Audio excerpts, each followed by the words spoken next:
샬롬. 이 방송은 새생명교회 성도들을 위한 새벽기도 방송입니다.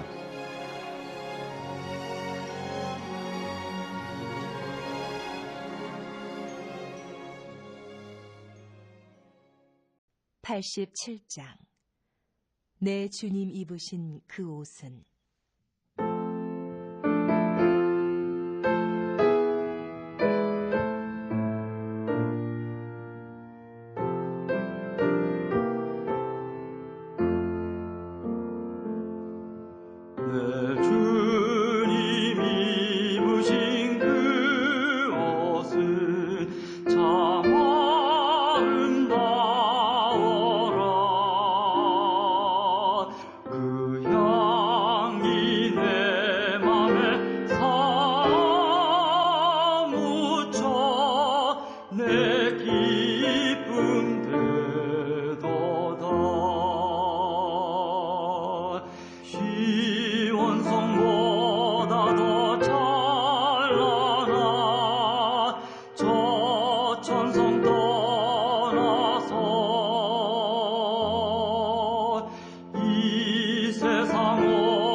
오늘 우리에게 주시는 하나님 말씀은 마태복음 12장입니다.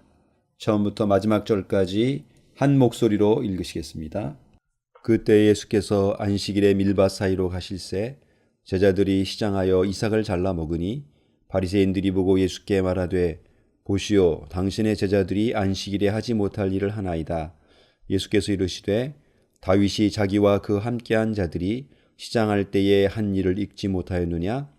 그가 하나님의 전에 들어가서 제사장 외에는 자기나 그 함께한 자들이 먹어서는 안 되는 진설병을 먹지 아니하였느냐? 또 안식일에 제사장들이 성전 안에서 안식을 범하여도 죄가 없음을 너희가 율법에서 읽지 못하였느냐? 내가 너희에게 이르노니 성전보다 더 큰 이가 여기 있느니라. 나는 자비를 원하고 제사를 원하지 아니하노라 하신 뜻을 너희가 알았더라면 무죄한 자를 정죄하지 아니하였으리라. 인자는 안식일의 주인이니라 하시니라. 거기에서 떠나 그들의 회당에 들어가시니 한쪽 손 마른 사람이 있는지라. 사람들이 예수를 고발하려 하여 물어 이르되 안식일에 병 고치는 것이 옳으니까? 예수께서 이르시되 너희 중에 어떤 사람이 양 한 마리가 있어 안식일에 구덩이에 빠졌으면 끊어내지 않겠느냐? 사람이 양보다 얼마나 더 귀하냐? 그러므로 안식일에 선을 행하는 것이 옳으니라 하시고 이에 그 사람에게 이르시되 손을 내밀라 하시니 그가 내밀매 다른 손과 같이 회복되어 성하더라. 바리새인들이 나가서 어떻게 하여 예수를 죽일까 의논하거늘 예수께서 하시고 거기를 떠나가시니 많은 사람이 따르는지라. 예수께서 그들의 병을 다 고치시고 자기를 나타내지 말라 경고하셨으니 이는 선지자 이사야를 통하여 말씀하신 바 보라 내가 택한 종 곧 내 마음에 기뻐하는 바 내가 사랑하는 자로다. 내가 내 영을 그에게 줄 터이니 그가 심판을 이방에 알게 하리라. 그는 다투지도 아니하며 들레지도 아니하리니 아무도 길에서 그 소리를 듣지 못하리라. 상한 갈대를 꺾지 아니하며 꺼져가는 심지를 끄지 아니하기를 심판하여 이길 때까지 하리니 또한 이방들이 그의 이름을 바라리라 함을 이루려 하심이니라. 그 때에 귀신 들려 눈 멀고 말 못하는 사람을 데리고 왔거늘 예수께서 고쳐주심에 그 말 못하는 사람이 말하며 보게 된지라. 무리가 다 놀라 이르되 이는 다윗의 자손이 아니냐 하니 바리새인들은 듣고 이르되 이가 귀신이 왕 바알세불을 힘입지 않고는 귀신을 쫓아내지 못하느니라 하거늘 예수께서 그들의 생각을 아시고 이르시되 스스로 분쟁하는 나라마다 황폐하여질 것이요 스스로 분쟁하는 동네나 집마다 서지 못하리라. 만일 사탄이 사탄을 쫓아내면 스스로 분쟁하는 것이니 그리하고야 어떻게 그의 나라가 서겠느냐. 또 내가 바알세불을 힘입어 귀신을 쫓아내면 너희의 아들들은 누구를 힘입어 쫓아내느냐. 그러므로 그들이 너희의 재판관이 되리라. 그러나 내가 하나님의 성령을 힘입어 귀신을 쫓아내는 것이면 하나님의 나라가 이미 너희에게 임하였느니라. 사람이 먼저 강한 자를 결박하지 않고서야 어떻게 그 강한 자의 집에 들어가 그 세간을 강탈하겠느냐? 결박한 후에야 그 집을 강탈하리라. 나와 함께 아니하는 자는 나를 반대하는 자요 나와 함께 모으지 아니하는 자는 해치는 자니라. 그러므로 내가 너희에게 이르노니 사람에 대한 모든 죄와 모독은 사하심을 얻되 성령을 모독하는 것은 사하심을 얻지 못하겠고 또 누구든지 말로 인자를 거역하면 사하심을 얻되 누구든지 말로 성령을 거역하면 이 세상과 오는 세상에서도 사하심을 얻지 못하리라. 나무도 좋고 열매도 좋다 하든지 나무도 좋지 않고 열매도 좋지 않다 하든지 하라. 그 열매로 나무를 아느니라. 독사의 자식들아 너희는 악하니 어떻게 선한 말을 할 수 있느냐. 이는 마음에 가득한 것을 입으로 말함이라. 선한 사람은 그 쌓은 선에서 선한 것을 내고 악한 사람은 그 쌓은 악에서 악한 것을 내느니라. 내가 너희에게 이르노니 사람이 무슨 무익한 말을 하든지 심판날에 이에 대하여 신문을 받으리니 네 말로 의롭다함을 받고 네 말로 정죄함을 받으리라. 그때에 서기관과 바리새인 중 몇 사람이 말하되 선생님이여 우리에게 표적 보여주시기를 원하나이다. 예수께서 대답하여 이르시되 악하고 음란한 세대가 표적을 구하나 선지자 요나의 표적 밖에는 보일 표적이 없느니라. 요나가 밤낮 사흘 동안 큰 물고기 뱃속에 있었던 것 같이 인자도 밤낮 사흘 동안 땅속에 있으리라. 심판 때에 니느웨 사람들이 일어나 이 세대 사람을 정죄하리니 이는 그들이 요나의 전도를 듣고 회개하였음이거니와 요나보다 더 큰 이가 여기 있으며 심판 때에 남방 여왕이 일어나 이 세대 사람을 정죄하리니 이는 그가 솔로몬의 지혜로운 말을 들으려고 땅끝에서 왔음이거니와 솔로몬보다 더 큰 이가 여기 있느니라. 더러운 귀신이 사람에게서 나갔을 때에 물 없는 곳으로 다니며 쉬기를 구하되 쉴 곳을 얻지 못하고 이에 이르되 내가 나온 내 집으로 돌아가리라 하고 와보니 그 집이 비고 청소되고 수리되었거늘 이에 가서 저보다 더 악한 귀신 7을 데리고 들어가서 거하니 그 사람의 나중 형편이 전보다 더욱 심하게 되느니라. 이 악한 세대가 또한 이렇게 되리라. 예수께서 무리에게 말씀하실 때에 그의 어머니와 동생들이 예수께 말하려고 밖에 섰더니 한 사람이 예수께 여짜오되 보소서 당신의 어머니와 동생들이 당신께 말하려고 밖에 서 있나이다 하니 말하던 사람에게 대답하여 이르시되 누가 내 어머니며 내 동생들이냐 하시고 손을 내밀어 제자들을 가리켜 이르시되 나의 어머니와 나의 동생들을 보라. 누구든지 하늘에 계신 내 아버지의 뜻대로 하는 자가 내 형제요 자매요 어머니이니라 하시더라. 아멘. 샬롬. 오늘도 새벽을 깨우는 여러분들과 가정 위에 하나님의 은혜와 평강이 넘치시기를 기원합니다. 오늘 마태복음 12장의 말씀을 통해서 첫째로 주시는 교훈은 예수님께서는 종교 지도자들의 안식일에 대한 오해를 바로 잡아주고 계신다는 겁니다. 여러분, 안식일을 기억하여 거룩히 지키라는 것은 십계명 중에 넷째 계명으로 하나님의 백성이라면 반드시 지켜야 하는 엄중한 명령입니다. 그런데 문제는 서기관들과 바리새인들은 이 계명에 담긴 하나님의 자비의 마음은 염두에 두지 않고 예수님의 제자들이 안식일을 범했다고 정죄합니다. 제자들이 밀밭 사이로 지나갈 때에 이삭을 잘라 먹은 것은 추수하는 노동을 한 것이므로 안식일 규정을 범한 것이다. 그들의 주장입니다. 그러나 예수님은 하나님이 자비의 하나님이심을 가르쳐 주십니다. 다윗이 자기와 함께한 자들이 배고플 때에 진설병을 함께 먹었던 예를 들어 설명하고 계십니다. 하나님은 자비를 원하고 제사를 원치 않으신다라고 말씀하신 뜻을 잘 이해해야 한다고 가르쳐 주십니다. 더구나 성전에서는 안식일에 일을 해도 안식일을 범하는 것이 아닌진데 성전보다 더 크신 하나님의 아들이신 예수님과 함께 일하는 제자들이 안식일에 미리삭을 잘라 먹는다고 어찌 문제 삼을 수 있느냐고 말씀하십니다. 예수님은 이어서 말씀하십니다. 인자는 안식일의 주인이니라. 여러분, 또 한 번은 예수님이 회당에 들어가셨을 때에 손 마른 사람이 있었습니다. 사람들은 예수님을 착잡기 위해 질문합니다. 안식일에 병 고치는 것이 옳습니까? 예수님은 안식일이라도 양 한 마리가 구덩이에 빠지면 건져내는데 사람은 양보다 얼마나 더 귀하냐고 말씀하십니다. 그러므로 안식일에 선을 행하는 것이 옳다고 가르쳐 주시면서 손 마른 사람의 병을 고쳐 주십니다. 이렇게 예수님은 안식일에 대한 잘못된 오해를 바로 잡아 주셨지만 바리새인들은 배우려고 하지 않고 예수님을 어떻게 죽일까 의논하게 됩니다. 여러분, 하나님의 사랑의 성품에 대한 이해 없이 하나님의 계명을 기계적으로 들이대는 것은 자신과 타인 모두에게 위험할 수 있습니다. 안식일 계명은 사람을 살리는 것이고 쉼을 주는 것인데 사랑의 맥락을 놓치면 다른 사람을 죽이고 정죄하고 올가매는 것이 될 수 있다는 것입니다.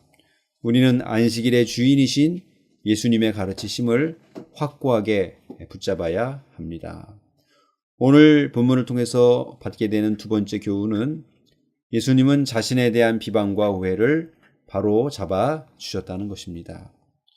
바리새인들은 이제 예수님이 행하셨던 기적 중에서 귀신 들린 자를 고친 것에 대해 비방을 합니다. 예수는 귀신의 왕 바알세불의 힘을 빌려서 귀신을 쫓아내는 것이다. 예수님은 이에 대해 아주 단호하게 경고하십니다. 사탄의 나라가 스스로 분쟁하면 어떻게 그 나라가 서겠느냐? 귀신을 제압하는 능력이 있지 않다면 어떻게 귀신을 쫓아내겠느냐? 사람에 대한 죄와 모독은 사하심을 얻지만 성령을 모독하는 것은 사하심을 얻지 못한다. 심판날에 너희의 말에 대해 신문을 받게 될 것이다. 여러분, 또 한 번은 율법 교사인 서기관과 바리새인 몇 사람이 예수님께 메시아인 표적을 보여달라고 요구합니다. 이미 예수님은 세례 요한을 통해서 그리고 주옥 같은 진리의 말씀 선포를 통해서 물고기 2마리와 보리떡 5개로 5,000명을 먹이시는 기적을 통해서 그리고 예수님을 찾아온 수많은 불치병자들을 치유하심을 통해서 자신이 메시아이시고 하나님의 아들이심을 보여주셨습니다. 그러나 의심하기로 작정한 사람에게는 아무 증거가 필요 없습니다. 그래서 예수님은 그들을 가리켜 악하고 음란한 세대라고 책망하시면서 구약 성경에서 요나가 물고기 뱃속에 3일간 있다가 나와서 니느웨 사람들을 회개시켰던 것처럼 자신도 십자가 죽음 후에 3일간 무덤 속에 있다가 부활하셔서 세상에 복음을 전하시고 세상을 회개시키실 것을 말씀해주고 계십니다. 그러므로 예수님은 요나보다 훨씬 더 크신 분이십니다. 예수님이 메시아로 오셔서 수많은 표적을 보여주셨음에도 불구하고 여전히 불신하고 배척하는 사람들은 심판날에 정죄를 당하게 될 것입니다. 더러운 귀신이 쫓겨나갔다가 더 악한 귀신들을 데리고 온 경우처럼 예수님을 배척하는 이 세대는 예수님이 오시기 전보다 그 처지가 더욱 악화되고 심해질 수 있음을 경고하고 계십니다. 사랑하는 여러분, 구약 성경의 예언을 통해서 복음서에 나타난 수많은 말씀들과 기적들을 통해서 예수님이 하나님의 아들이시고 메시아가 되신다는 것이 너무도 분명하게 확증되었습니다. 그럼에도 불구하고 사람들이 예수님을 배척하고 믿지 못하는 것은 증거가 부족하기 때문이 아니라 믿음이 부족하기 때문입니다. 우리들은 의심의 마음으로 더 많은 증거를 요구하는 사람들이 아니라 예수님을 변함없이 믿을 수 있는 확고한 믿음을 달라고 구하는 사람들이 되어야 합니다. 주님, 우리에게 크고 확고한 믿음을 주옵소서. 오늘 본문을 통해서 주시는 마지막 교훈은 예수님은 혈육에 제한하던 가족의 의미를 넓게 확장시켜 주신다는 겁니다. 예수님이 말씀을 전하시는 동안에 예수님의 어머니와 동생들이 밖에서 예수님을 만나려고 기다립니다. 이때를 맞춰 예수님은 가족의 의미를 새롭게 해석해 주십니다. 예수님은 손을 내밀어 제자들을 가리키시면서 누구든지 내 아버지의 뜻대로 하는 자가 내 형제요 자매요 어머니니라. 여러분, 우리 그리스도인들은 혈연적 가족의 범위를 넘어서 하나님의 자녀라면 누구라도 가족으로 받아들일 수 있는 새로운 가족의 개념을 가져야 합니다. 우리 성도들은 모두 그리스도 안에서 한 형제요 자매요 가족임을 항상 기억해야 합니다. 오늘 마태복음 12장의 말씀의 메시지를 기도로 바꾸어서 함께 기도하도록 하겠습니다. 사랑의 주님, 하나님의 사랑의 성품에 대한 이해 없이 하나님의 계명을 들이대며 타인을 정죄하는 우를 범하지 않게 하옵소서. 우리들에게 예수님의 메시아이심을 보여주는 수많은 표적들을 주시니 감사합니다. 어떠한 유혹과 어려움 속에서도 예수님을 향한 우리의 믿음이 변치 않게 하옵소서. 그리스도 안에서 한 가족으로 만나게 하신 성도들을 더욱 사랑하고 품게 하옵소서. 예수님의 이름으로 기도합니다. 아멘. 오늘도 기도와 말씀 안에서 복된 한 날 되시기를 바랍니다. 샬롬.